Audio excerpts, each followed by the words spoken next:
I have a question that I would like to ask you today. Have you chose Barabbas over Jesus? Have you chose Barabbas over Jesus and you don't even know it? And somebody may say, what do you mean? Well, as I was reading over Matthew chapter 26 and 27, when you get a chance, go back over it for yourself. But as I was reading over those chapters, and what everything was leading up to was how the Jesus disciple Judas was setting Jesus up to be arrested and to be killed. And he was being set up by the Jewish leaders. The Jewish leaders, they didn't like Jesus. So they would do anything to get Jesus arrested. So as all that was going on, and now the Passover, normally they would have the Passover going on. And during the ceremony that they have every year, they let a known criminal go. Well, between the known criminals, they had Barabbas and they had Jesus. Well, most people would look and say, it's no way that Jesus was a criminal. But they had Jesus up there as a criminal. And they let the crowd pick which one to let go. Now, you would think that everyone would raise their hand, and you're probably saying, if it was me, if I was there during those times, it's no way that I would have voted. I would have definitely put Jesus to let him go. It's no way I would allow Jesus to be sent away. Or is that what you're saying? Could that very well be what you're saying? That you wouldn't have been one of those people in the crowd being mean and being nasty, and they wanted the notorious criminal to go. Now, Barabbas was a known notorious criminal, and everybody wanted him to go, and they wanted Jesus to stay. So they chose a notorious criminal over Jesus. And as I was listening and thinking about that, how they chose Barabbas over Jesus, it just made me think about times in my life when I chose those bad things over Jesus. See, you look at it saying, nope, I wouldn't have done it. I wouldn't have done it. But I want you to overlook your life. And what is the things that's going on in your life that whether you want to admit it or not, you're choosing Barabbas over Jesus, the same way that those people did back then. See, when I was out living any kind of way, doing things my way and not the Lord's way, whose way do you think I was choosing on that day? And I want you to think about your life. See, anytime I was choosing to still watch that pornography, well, that was my Barabbas that I was choosing over Jesus. Anytime I still chose to sleep around and keep that hate in my heart, I was choosing that Barabbas over Jesus. Anytime I kept that anger inside of me, see, a lot of people don't understand that anger will send you to hell. And a lot of y'all are walking around just like the way I was. You're full of anger. You have an angry spirit about you. And the Lord looks at anger like murder in his eyes. And how many people are trying to fix that on today? And anytime you choosing that, guess what? That's your Barabbas that you're choosing over Jesus. What about that foul mouth? What about that secret hate in your heart? What about that bitterness, that unforgiveness? Because you know you ain't going to forgive nobody, but you want to be forgiven.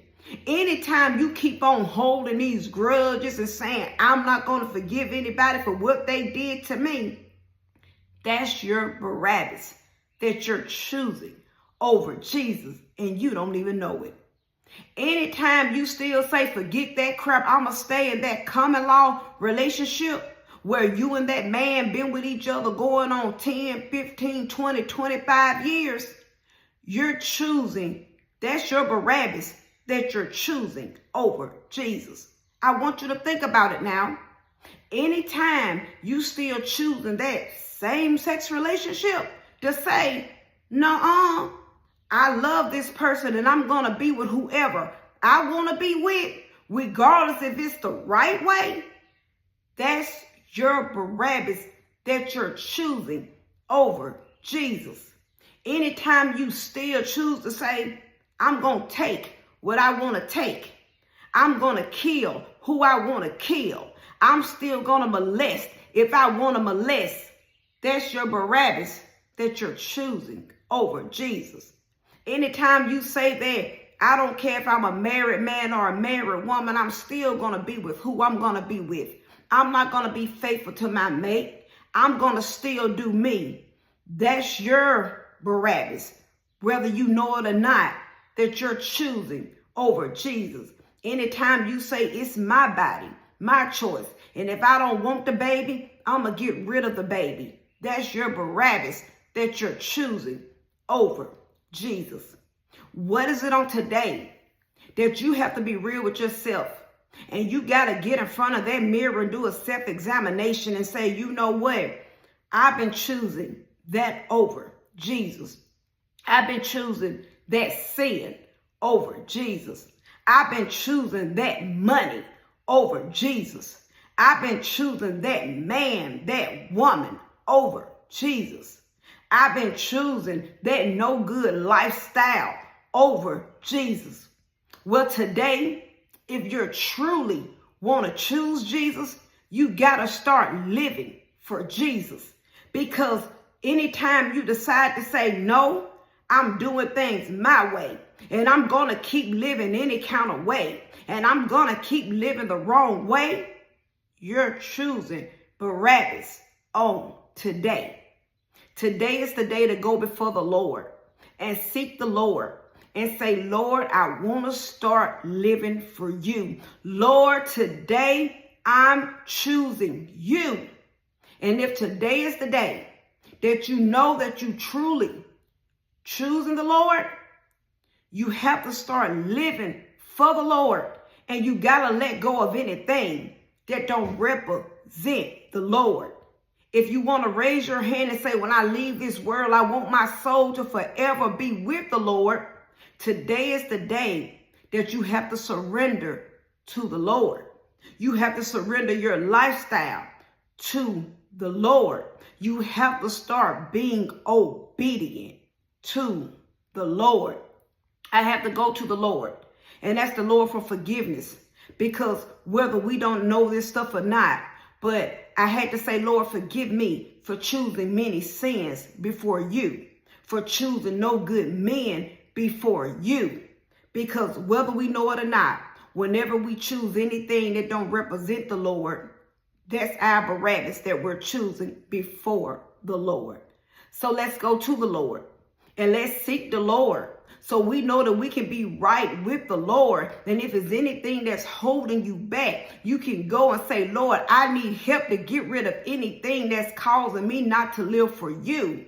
But I want to start living in the will of you. It could be the way you dress, the way you talk. It could be the places that you go, that you know in your heart, this stuff doesn't represent the Lord. And you know in your heart, I want to start living for the Lord. What is it in your heart that you know the Lord been dealing with you about, that you saying, I can't keep living this way. I can't keep treating people this way. I can't keep doing my children this way. I can't keep doing my family member this way. I gotta do something different today. So let's go to the Lord and let's seek the Lord, so we can start living a life that's pleasing to the Lord. And if today is the day that you truly want to choose the Lord, we can choose the Lord, but we got to let go anything that don't represent the Lord, and we can't do it without him. So let's go to him, surrender to him, so we can start living a life that's pleasing to him. And whenever we leave this world, we know we will forever be greeted by him. So always remember my closing. Self-examination is the best examination. And Jesus Christ is Lord, and he's all we have. Have a great rest of the day.